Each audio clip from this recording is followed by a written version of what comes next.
Okay, so this is using functions. So the first one is f of 3, which means that instead of x we have 3.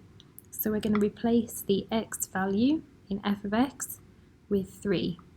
So that means that I will have 3 lots of 3 minus 2. So I've taken this function and I've subbed in x is 3. So that gives me 9 minus 2 and therefore 7. For the next one, it's a composite function, which means that f of 3, which we now know is 7, is going to be dropped into the function h. So that means I'm taking this function, and instead of x, I'll be using the 7. So 1 over x plus 1, except instead of the x, it's actually going to be 7 from that previous answer, so whatever your previous answer was, which is therefore 1/8. And then the next one is find f g of x in its simplest form. So this is a very similar question. We're going to take the g of x and we're going to pop that inside of f of x. So this is all going inside that value of x. So I have 3 lots of 5x minus 1 minus 2. So 3x minus 2, and therefore that gives me 15x minus 3 minus 2. So I've expanded this single bracket out, and I've then got 15x minus 5, which is my final answer. Then I'm solving f of x equals to g of x. So this is where this function is equal to this function. Okay, so 3x minus 2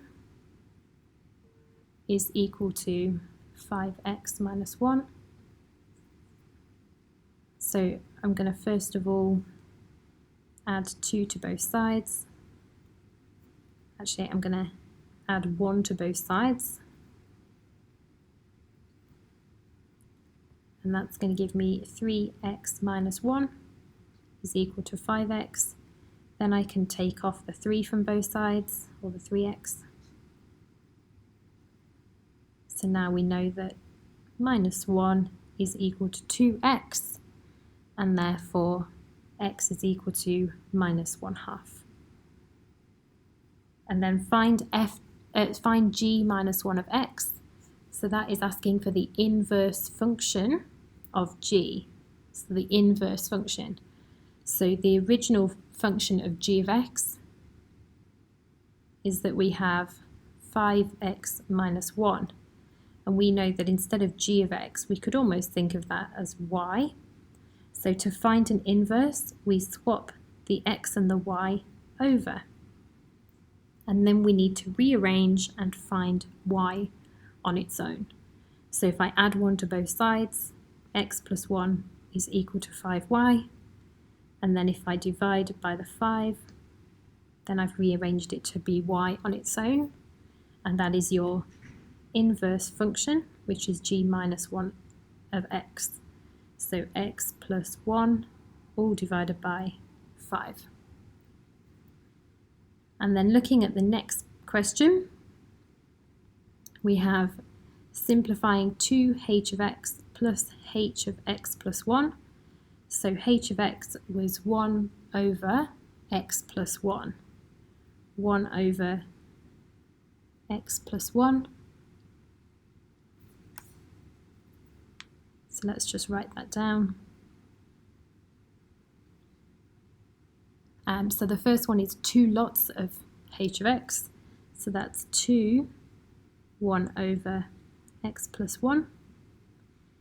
Plus, and then I'm adding to that h of x plus 1.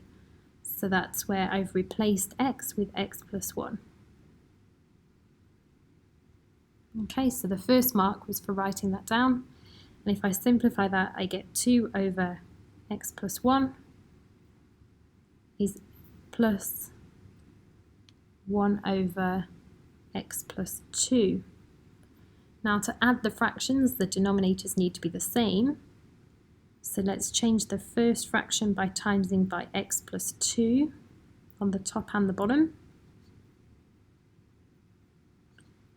and the second one by x plus 1. Because now that the denominators are the same, I can add them together.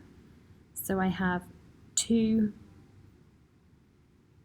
plus 4, so I've multiplied this one out, plus x plus 1 from this side of the fraction, all over x plus 1, x plus 2. And if I simplify the top of the fraction, the numerator, I find 3x plus 5 all over x plus 1, x plus 2. And I can't simplify that anymore. So my final answer is 3x plus 5 all over x plus 1, x plus 2.